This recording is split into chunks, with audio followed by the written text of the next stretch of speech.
Welcome back to the Flip Flop Fab Shop. In this video, we're back on the 98 CR125. What we're going to be doing is changing the clutch side crankshaft seal and the flywheel side crankshaft seal. And when I tear the wet side, the clutch side down to change the seal, I find out that the clutch plates are toast. The fiber plates, they're toast, and so I replace those with a EBC Dirt Racer 2 kit. We're gonna get right into it.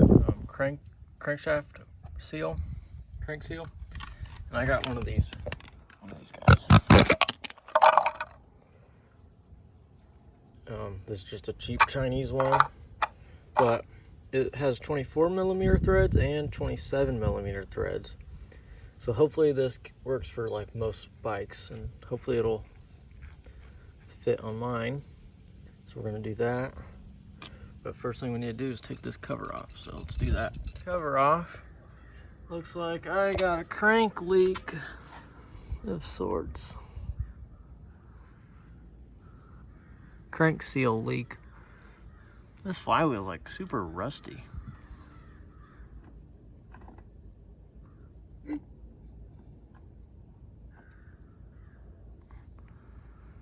I'll probably clean that guy up. So yeah, I think the stator's got to come out, the flywheel's got to come off. So I put the bike in 5th gear and then took a 17mm my impact 2 of this, and also held the flywheel with a rag. That seemed to work pretty good. Now I'm gonna put it back in neutral.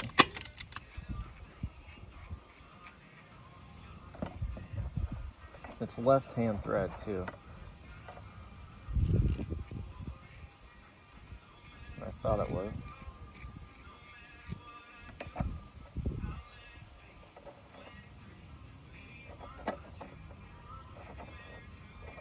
Yeah, so when you hold it with a wrench and take an impact, it comes off pretty easy. So, pretty simple. Now we gotta get all this stator stuff out, which I don't really know how. There's a bunch of bolts, so that was pretty simple. It just had two 8mm bolts on it. But it also looks like it is adjustable on one side, so I need to make sure I get that in its same position. And I'll probably try to clean this up a little bit, very carefully. Especially these magnets on the outside. And then on the inside it has that. So I'll try to clean those up gently. And also probably this guy right here. That guy. So I'm gonna clean this out. I'll probably drain all the clutch fluid out of it, just so it doesn't come out of the seal. And yeah, drain the fluid out. Looks a lot better than the first time I did it, but it's still got a little glitter in it, you can see. But it is clutch material, so I'm not sure. I guess we'll pull that seal out. I guess I'll use some carb cleaner first, clean that out a little bit, and then we'll put the new seal in. Got the seal out. I had to use the old screw method to pull it out because there's not much room in there. So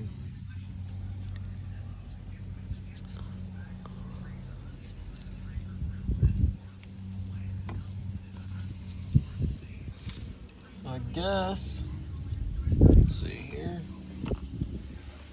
Tusk doesn't label any of these, so I'm just gonna assume it's this one. Looks about right. So we'll go with that one. Okay, I oiled up that seal and just kind of put it in there. And now I got this, what is this, a 22 deep socket. I'll just go over that and kind of lightly tap it in. Okay, the socket method worked pretty good. It's in there. I'm gonna clean the rest of this out. and the stator and then put her back together. Now it's time for the crankshaft seal on the clutch side.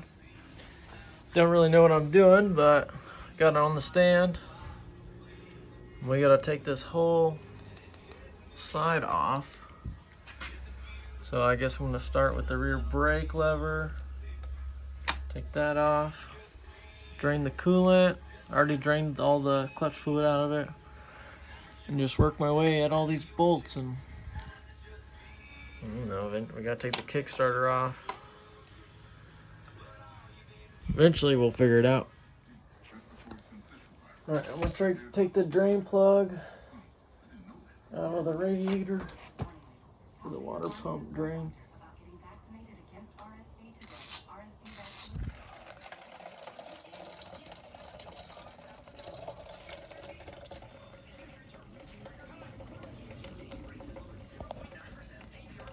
Quick update, took the brake pedal off, took the Kickstarter off, took these two radiator hoses off. One goes here, one goes here. Drained the coolant. And then I took this cover off, the clutch cover. It was a bunch of 8mm. This whole thing, the whole side of this case is 8mm. And I'm not worried about that necessarily, but one thing I'm questioning is up here. I don't know what's going on. I don't know how to get that off. I don't know if the power valve is linked somewhere in here. I don't really know what's going on there. So, I don't know, I guess I'll just try to take these 8s off and see what happens. Hopefully I don't mess any of these up.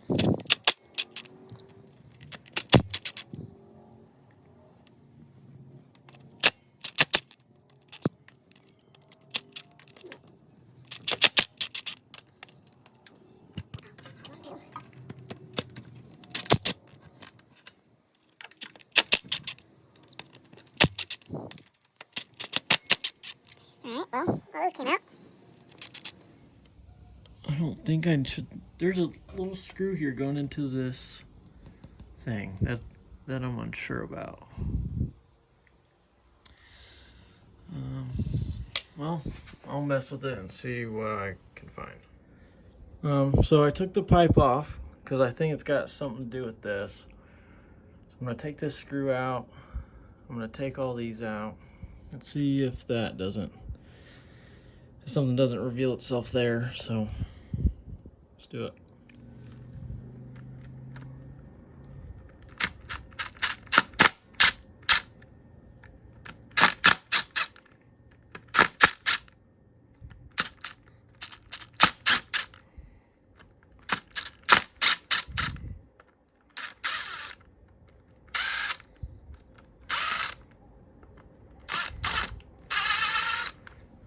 I also have a bunch of Ziploc baggies. I'm separating all the bolts in just to keep track. So got this cover off. So I just gooped it up with RTV for some reason. And it has that little rod. Dang, it's dirty in there. Really dirty. What's going on here?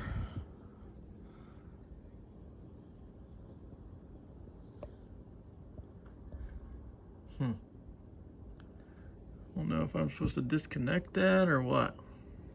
Got these tiny little vice grips. I'm gonna grab that so I don't lose it. Ouch. All right, there's that.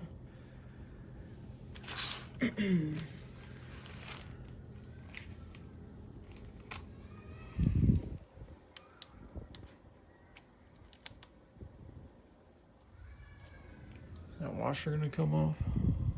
Yes. Okay.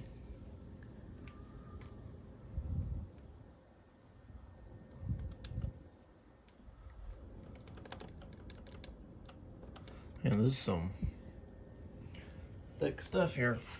All right.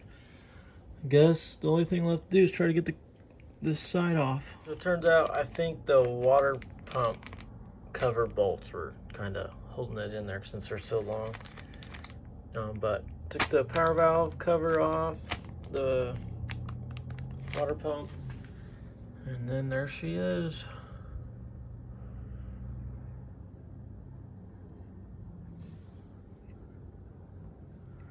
So now you gotta take the clutch and I believe this guy off.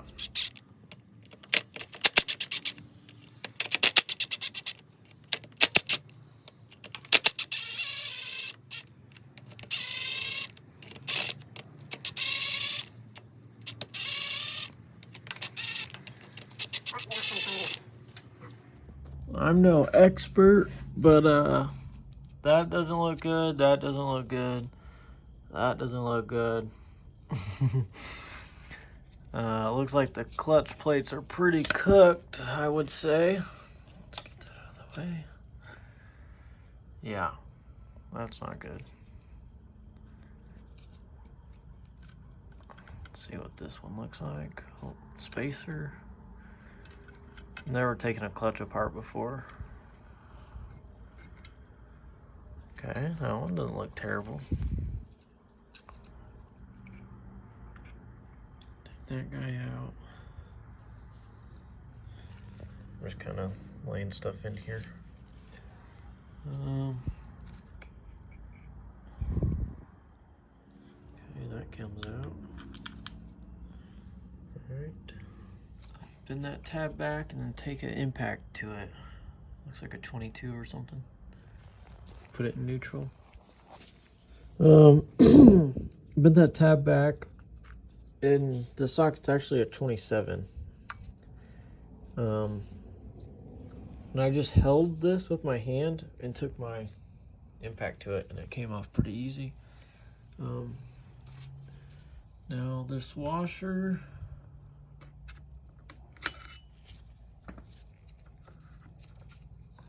come on. Okay. Washer. There's a lot of stuff going on here. Oh shoot. Oh shoot. No.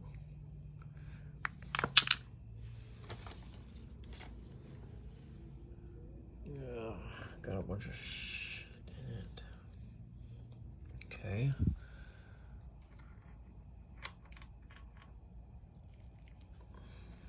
Okay, let's put that. Take note to clean those needle bearings before I go back in with all this.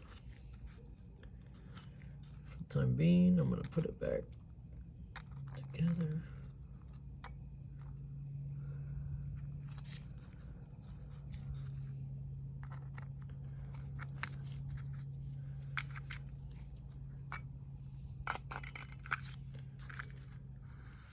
Okay.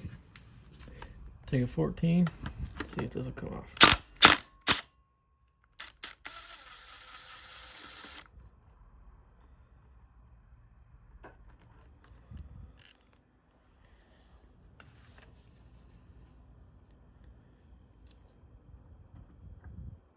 Ta-da!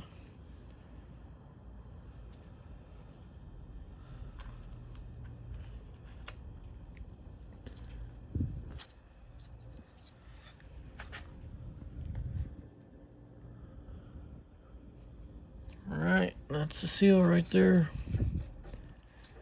It doesn't look bad. It's pretty subjective to say, but maybe it's super hard just letting oil through. Got the seal out, just used a pick. Came out easier than the other side did.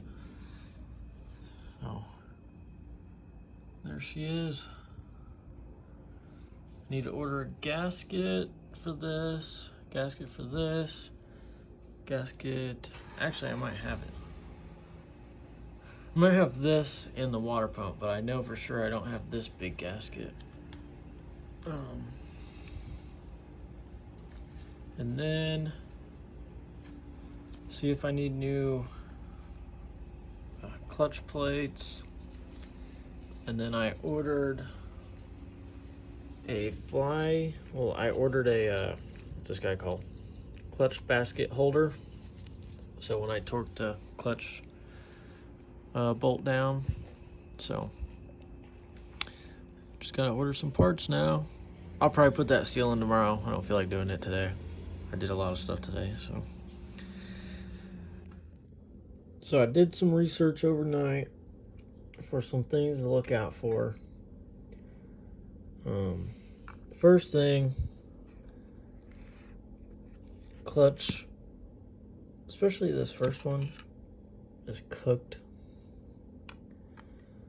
Everything else looks pretty good. These look good. Doesn't look like it got super. These don't look like they got super hot or anything.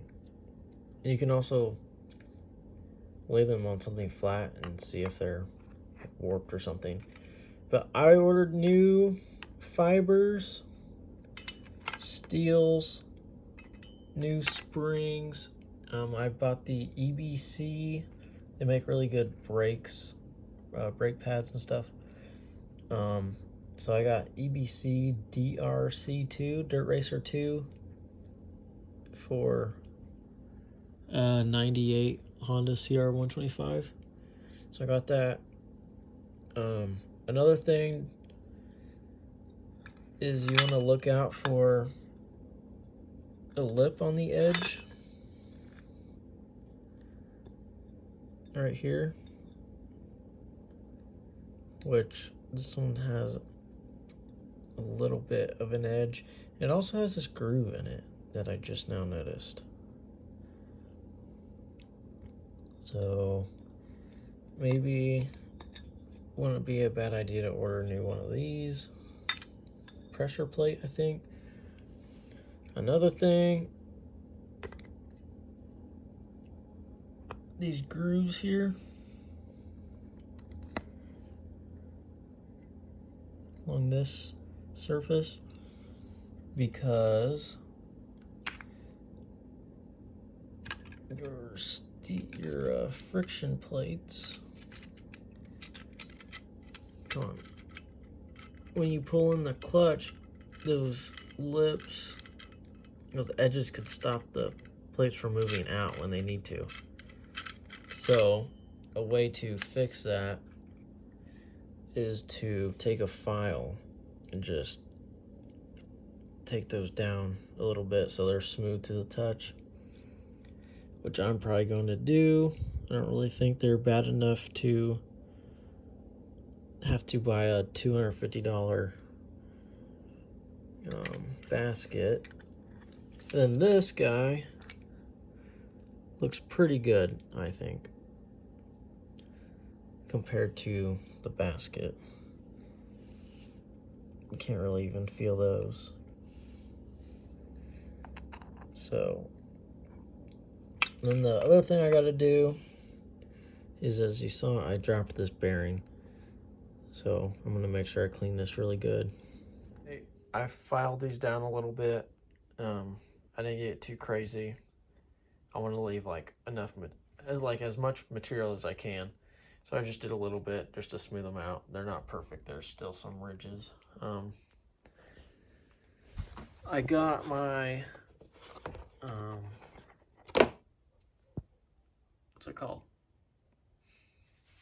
My case gasket and a water pump gasket. And it came with a new copper washer. That's the part number for that. And then my new clutch or friction plate, steel, and spring kit came in. So I ordered the EBC brake DRC2 kit. I went with EBC because one, it was pretty affordable, and two, they make really good brakes, and I'm a car guy, so I'm familiar with that brand at least. And I know they can make some pretty good ceramic materials, so whatever that's called. So got this kit. It was 90 bucks on Amazon. Came with new steels, friction plates, and clutch springs.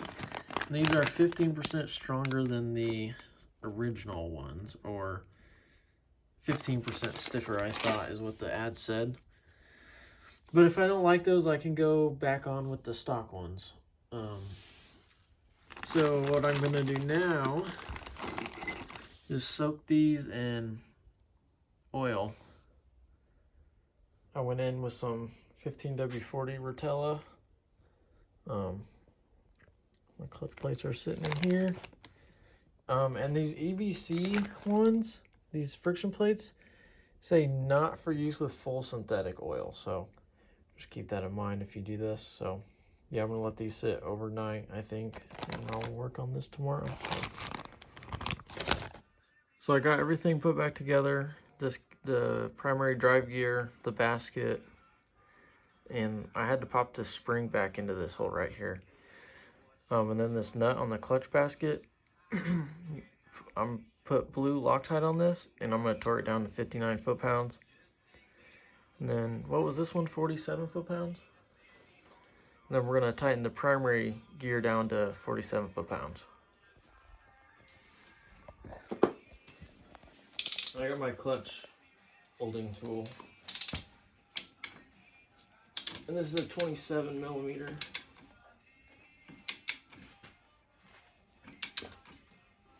Oh, shoot. Okay. Primary gear can be kind of tricky, so I just use the tusk tool and put it on there like I did with the clutch. And it's resting on the thing for the exhaust.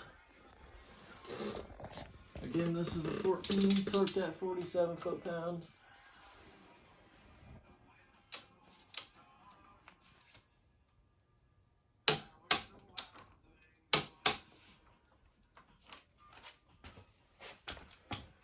Okay, so I just torqued these down to 6 foot-pounds, which I have this guy, which does inch-pounds.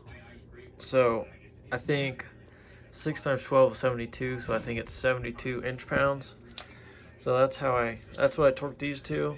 And in order to hold it, because it still moved a little bit, I just used my tusk tool on the drive gear. That's how I was able to do that. And I need to clean the surface up a little bit and then start going together with everything else. I don't know if I'm going to record much, just because it's reverse of how everything came apart, so.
The clutch is way more grabby.